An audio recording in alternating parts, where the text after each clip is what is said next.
Is that your briefcase? This isn't my briefcase. Is this your briefcase? No, it's not. That's my briefcase. This interaction is exhausting because it violates the basic physics of human speech.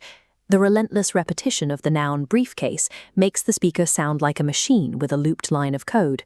Efficient communication requires shortcuts.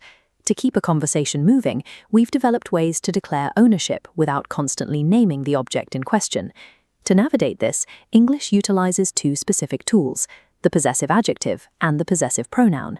Mastering the mechanical difference between these tools is the foundation for reaching natural, fluid expression.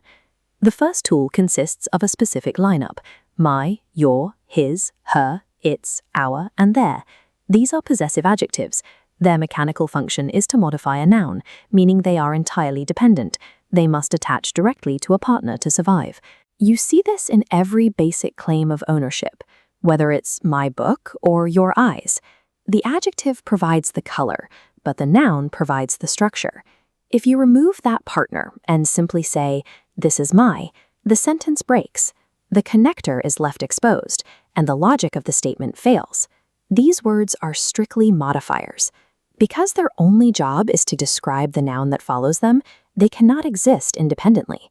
When the object is known to both people, we switch to an upgraded set: mine, yours, his, hers, ours, and theirs. These are possessive pronouns. They are structurally independent because they absorb the noun entirely, morphing into a single unit that acts as a stand-in. We can apply this to that robotic briefcase conversation to instantly fix the flow. Is that your briefcase? No, that isn't mine. Is this yours? No, that's his. The mathematical efficiency is clear. Replacing a two-word phrase with a single pronoun, like hers or theirs, cuts the length of the interaction in half. There is one mechanical condition. You need prior context. The audience has to already know what object you're replacing, or the shortcut leads nowhere. When that context exists, these pronouns allow us to drop redundant objects entirely and accelerate the pace of the conversation.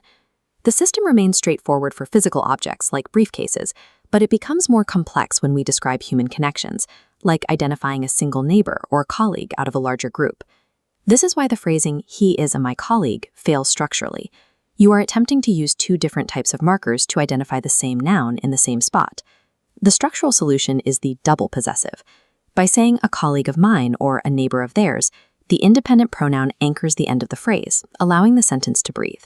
We see the same logic applied to the ultimate edge case, taking ownership of an action. When a verb ends in ing and functions as a noun, it's called a gerund. If a friend gives you a tour, you're faced with a choice. Do you say, "I appreciate you showing me around," or "I appreciate your showing me around"? Since the word showing is acting as a noun here, it requires a dependent modifier. The pronoun you is rejected, while the adjective your snaps into place. I appreciate your showing me around. Even in these advanced scenarios, the rules of dependency and replacement are absolute. English functions as a predictable mechanical system. Selecting the right word involves applying this underlying code to produce specific, high-level results in your speech. The choice is a simple binary. You either use a word that needs a noun to survive, or a word that replaces the noun entirely.